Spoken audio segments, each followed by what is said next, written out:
sebenarnya Gunung Rinjani ni lebih tinggi dulu sebelum letusan itu. Assalamualaikum warahmatullahi wabarakatuh. Kawan-kawan, sahabat-sahabat semua, member-member semua, apa khabar? Malaysia, Indonesia, Selatan Thailand, Singapura, Brunei, Selatan Filipina ataupun di mana sahaja anda berada. Muslimin, muslimat semua, saya doakan anda semoga dimurahkan rezeki, diberikan kesihatan yang baik dan dipermudahkan urusan oleh Allah Subhanahu Wa Taala. Amin. Jumpa lagi dengan saya Shima dalam Nohas TV. Nohas TV. Jangan lupa subscribe. Okey, baiklah. Dalam 2-3 hari lepas kan, dalam page komuniti saya ada berjalan-jalan ataupun muter-muter melalui aplikasi Google Map, melihat kawasan di sekeliling Gunung Rinjani. Tak salah saya, Gunung Rinjani terletak di Pulau Lombok. Kalau untuk sampai ke sana memang taklah kan. Sebab pergerakan saya masih terbatas kerana ada anak yang kecil dan juga kewangan juga tidak mengizinkan. Jadi saya muter-muter menggunakan Google Map sahaja. Terima kasih kepada yang menciptakan Google Map. Okey, kali ini saya akan react mengenai misteri Gunung Rinjani. Dengarnya daripada masyarakat tempatan, ada misteri yang menyelubungi Gunung Rinjani ini sejak sekian lama. Saya pun tak tahu, saya just baca secara luaran saja. Jadi untuk mengetahui lebih lanjut mengenai perkara ini, mari kita react daripada konten Berbagi Tahu di sini. Okey, tajuk daripada channel Berbagi Tahu ini ialah Kisah Dewi Anjani, legenda asal-usul terjadinya Gunung Rinjani. Wow. Ada Dewi. Ada Dewi Anjani. Okey. Tanpa berlengah lagi ataupun tanpa berbasa-basi lagi, jomlah kita react. Banyak sangat membebel lah Kak Shima ni. Jom.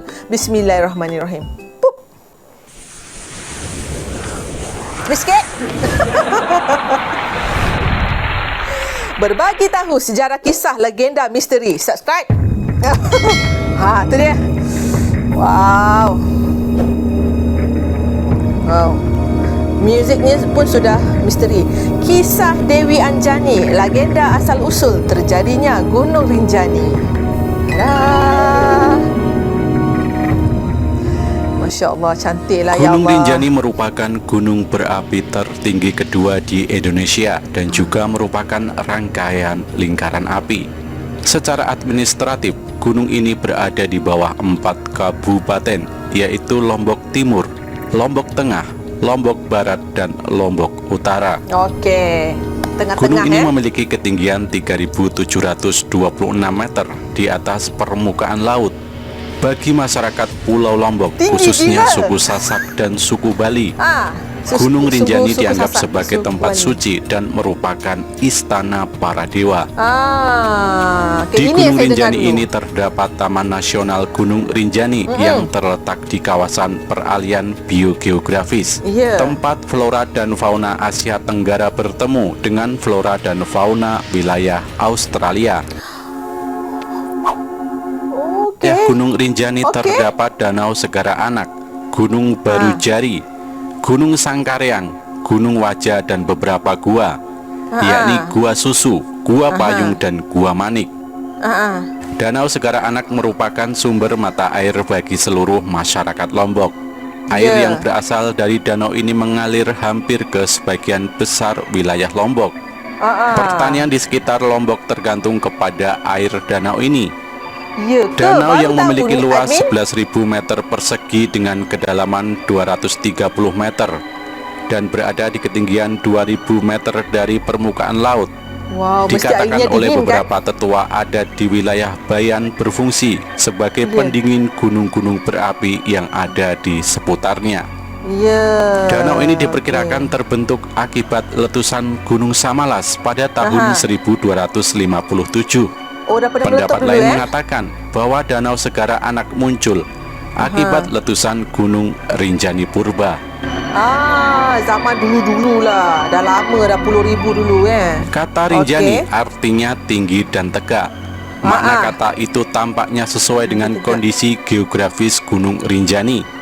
Gunung tersebut merupakan gunung yang paling tinggi nomor 2 di Indonesia. Selanjutnya, nama Gunung Rinjani sangat mungkin berasal dari kata Rara Anjani yang berubah menjadi Renjani dan selanjutnya menjadi Rinjani. Sehubungan dengan kata Rara Anjani, di daerah Cantik Lombok pemandangan Timur tu, ya dapat Allah. ditemui desa yang bernama Desa Anjani. Desa Demikian Anjani. pula gedung pertemuan di Mataram yang diberi nama Gedung Dewi Anjani. Hal itu tentunya menunjukkan bagaimana masyarakat sangat menghormati dan menghargai nama tersebut meskipun sudah tidak sepenuhnya mempercayai mitos ini. Namun pemerintah masih Kabupaten dihormati, Lombok Utara justru menjadikan Gunung Rinjani sebagai lambang kabupaten tersebut. Pada lambang tersebut secara khusus yang berhubungan dengan Gunung Rinjani disebutkan sebagai berikut. Rinjani disebutkan sebagai pusat kosmos yang merupakan orientasi kosmologis masyarakat Sasak pada umumnya dengan menyebutnya sebagai daya. Pusat kosmos dan konsep masyarakat Sasak merupakan pusat kekuatan magnet bumi dan kekuatan spiritualitas, sehingga seluruh arah diorientasikan ke arahnya, misalnya dalam orientasi penataan ruang. Rinjani sebagai simbol ekologis disebut sebagai pasak bumi yang menjamin keharmonisan kehidupan dalam gunung pasak kelestarian bumi, kan? dan keseimbangan lingkungan. Rinjani sebagai kebanggaan masyarakat Lombok Utara sebagai salah satu gunung berapi aktif yang termasuk dalam kategori tertinggi di Indonesia. Nama Gunung Rinjani dari beberapa Cantiknya data Allah, disampaikan pemandangan dia. berasal dari nama Dewi Rinjani yang merupakan anak Datu Taun dan Dewi Mas. Namun data lain menyatakan bahwa nama Gunung Rinjani sangat mungkin berasal dari kata Rara Anjani yang Rara berubah Anjani. menjadi Renjani dan selanjutnya menjadi Rinjani seperti yang dikenal sekarang ini. Di sisi lain ternyata ada nama gelar untuk Sultan di Kerajaan Lombok, yakni Sultan Rinjani yang merupakan anak dari Gaus Abdul Razak yang bernama asli Zulkarnain. Pada kisah yang lain lagi, Sultan Rinjani itu merupakan anak dari penggendeng Segara Katon Rambitan. Yang menjadi persoalan adalah nama gunung itu diambil dari nama Dewi Anjani ataukah diambil dari nama Sultan Rinjani. Masalah ini tidak dapat dijelaskan secara pasti karena sumber-sumber yang didapatkan rata-rata berbentuk cerita rakyat dan babat yang kesahihannya masih perlu diuji dan diteliti lebih mendalam. Okey. Banyak fakta-fakta daripada cerita-cerita je lah ya. Di samping tak persoalan tahu arti kata, mana yang nama betul, Rinjani juga berhubungan dengan kisah-kisah yang dipercayai oleh masyarakat setempat. Gunung Rinjani diyakini oleh penduduk sekitar dihuni oleh komunitas bangsa Jin yang sebagian besar mereka beragama Islam. Ya Bangsa ke? Jin itu dipimpin oleh Ratu Jin yang bernama Dewi Anjani. Dia bersemayam di puncak Gunung Rinjani. Dari puncak ke arah tenggara terdapat sebuah lautan debu atau kaldera yang dinamakan Segara Muncar. Konon pada saat-saat tertentu dengan kasat mata dapat terlihat istana Ratu Jin. Pengikutnya ya ke? merupakan golongan jin seramnya. yang baik. Ya jin Islam Kisah kan? mengenai Dewi Anjani juga terdapat dalam manuskrip yang berjudul Doyaneda. Pada manuskrip itu dikisahkan Dewi Anjani yang memiliki julukan Ratu Mas Prawira mempunyai sepasang burung yang sakti yang berparuh besi melela dan berkuku dari besi melela pula. Dalam cerita itu disebutkan bahwa sepasang burung inilah yang mengais-ngais gunung sehingga gunung tersebut menjadi datar dan menjadi sebuah pulau. Pulau baru itu dinamai Pulau Sasak karena rapat oleh pepohonan. Suatu hari Dewi Anjani diingatkan oleh Patih Songan akan pesan kakeknya Nabi Adam supaya mengisi pulau baru itu dengan cara mengubah sekelompok jin bangsawan menjadi manusia. Ini merupakan kisah mengenai asal-usul terjadinya manusia di Pulau Lombok. Bagi masyarakat Sasak, terutama generasi lama menghayati cerita itu seperti cerita Kisah tentang rakyat, leluhur ya? mereka yang benar-benar terjadi, dan mereka menghormati Dewi Jin yang bernama Dewi Anjani. Dewi Anjani. Pada bagian lain yaitu di bidang ilmu mistik, kuasa gaib Sang Dewi Anjani sering diungkapkan dan menjadi teks sebuah mantra.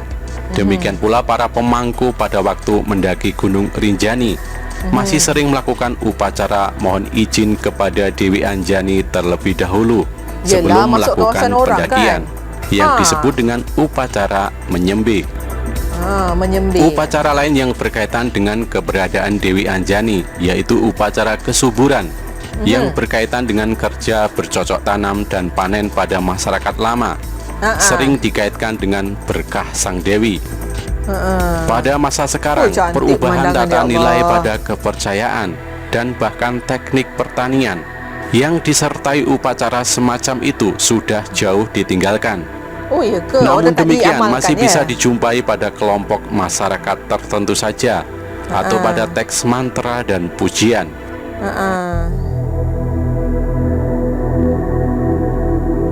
Kisah lain mengenai Dewi Anjani, yakni Sang Dewi merupakan seorang putri raja yang tidak diperbolehkan menikah dengan kekasih pilihannya. Kemudian pada suatu ini kisah tempat lain pula, ya? dalam mata air bernama Mandala, sang ratu menghilang. Ia berpindah tempat dari alam nyata ke alam gaib. Kisah alam ini gaib. terpampang pada pamflet yang berjudul Cerita Rinjani. Cerita lain mengatakan bahwa kisah Dewi Anjani berhubungan dengan penyebaran agama Islam di Pulau Lombok. Oh ya ke? Sekitar abad ke-16, penyebaran agama Islam dilakukan melalui pantai utara Bayan dan dari arah barat sekitar Tanjung. Pembawanya adalah seorang syekh dari Arab Saudi bernama Nurul Rasyid dengan gelar sufinya Gaus Abdul Razak. Dia menetap di Lombok bagian utara di daerah Bayan. Gaus Abdul Razak mengawini Denda Bulan, melahirkan seorang anak bernama Zulkarnain yang merupakan cikal bakal raja-raja Selaparang. Selanjutnya, Gaus Abdul Razak menikah dengan Denda Islamiyah dan melahirkan Denda Komariah yang populer dengan sebutan Dewi Anjani. Hampir ini versi mirip lain dengan pula, kisah ya? sebelumnya bahwa Dewi Anjani anak dari Gaus Abdul Razak, juga menyampaikan bahwa Dewi Anjani adalah anak dari Denda Islamiyah yang merupakan istri pertama Gaus Abdul Razak. Sebelumnya Denda Islamiyah disebutkan sebagai istri kedua. Yang berbeda lagi adalah Dewi Anjani pada versi ini memiliki dua orang saudara laki-laki, yakni Syed Umar dan Syed Amir. Sementara saudara Dewi Anjani hanya satu orang, yakni Zulkarnain. Oke. Ada banyak Pada versi ya? lain menyebutkan Ini nama versi lain lain Dewi pula. Anjani adalah Dewi Rinjani. Dia adalah anak Raja Datu Tuan dan Dewi Mas Raja di Lombok. Pada awalnya sang raja dan permaisuri hidup aman dan tentram, tetapi mereka sering bersedih karena belum dikaruniai anak. Sang raja kemudian memohon izin permaisuri untuk menikah lagi. Raja Datu Tuan kemudian menikah dengan Sunggar Tutul, putri dari Patih Aur. Dengan kekuasaan Tuhan, Dewi Mas yang mulai tersingkirkan tiba-tiba hamil. Sunggar Tutul iri melihat kehamilan Dewi Mas. Dia memfitnah Dewi Mas sehingga sang permaisuri diusir dari istana. Dewi Mas tinggal di Gili dan ditemukan oleh seorang nahkoda. Kemudian nahkoda itu membawa Dewi Mas ke Bali. Setelah sampai pada waktunya, Dewi Mas melahirkan anak kembar. Yang laki-laki bernama Radenuna Putra Janjak dan yang perempuan bernama Dewi Rinjani. Saat mereka mulai tumbuh dewasa, mereka bertanya kepada ibunya, siapakah ayah mereka? Dewi Mas menyampaikan bahwa ayah mereka adalah Datu Taun, seorang raja di Lombok. Raden Unaputra Janjak pun berangkat ke Lombok untuk menemui ayahnya. Pada awalnya mereka berperang, tetapi dengan terdengarnya bisikan gaib dari angkasa, sang raja mengetahui bahwa yang diajaknya berperang adalah anaknya sendiri. Mereka akhirnya berdamai dan Raja Datu Tuan menjemput Dewi Mas ke Bali. Raden Unaputra Janjak pun kemudian menggantikan ayahnya menjadi raja. Sementara itu sang ayah dan putrinya Dewi Rinjani menyepi di puncak gunung untuk bersemedi. Disinilah kemudian Dewi Rinjani diangkat oleh para makhluk halus menjadi ratu. Sejak saat itulah gunung itu disebut sebagai Gunung Rinjani. Rinjani. Okay, banyak versi Semuanya menarik untuk didengar. Di sini menerusi misteri ataupun kisah-kisah legenda ini, apa yang saya tahu ialah jika kita nak masuk ke sesuatu tempat ataupun ke mana-mana tempat gunung ke apa ke, kita jangan berbuat yang tak elok lah. Kita kena ingat ada makhluk yang kita tak nampak. Kadang-kadang kalau mereka tak suka tu, anda dalam bahaya. Jadi jaga perangai. Kalau boleh jangan buat benda bukan-bukan. Jangan buang sampah. Bicaranya jangan yang bukan-bukan. Bicaranya yang elok-elok, yang baik-baik saja. Gitulah. Sebab saya dengar pun daripada kawan-kawan yang suka hiking ataupun yang suka mendaki ni, begitulah. Jika pergi ke pergunungan ataupun di kawasan hutan yang tebal, mulut kena jaga. Kelakuan kena baik. Kalau boleh mana masuk waktu untuk solat, solat dulu. Jangan tinggal-tinggal. Itu sebagai kita punya benteng lah. Sebab kita masuk ke kawasan orang. Okey, itu saja perkongsian daripada Berbagi Tahu di sini. Okey, terima kasih admin Berbagi Tahu kerana memberikan kita info ni dan berbagi tahu kepada kita semua di sini. Okey, insya-Allah ada duit, ada rezeki, ada kelapangan. Saya pun dah tak terikat dengan anak-anak yang kecil. Insya-Allah kita mesti sampai ke Lombok satu hari nanti. Ya? Okey? Orang Lombok. Orang Lombok jangan pergi mana-mana. Shima nak datang ni. Okey? Itu saja daripada saya, Shima, dalam Nohas TV. Jumpa lagi. Assalamualaikum warahmatullahi wabarakatuh. Bye dah.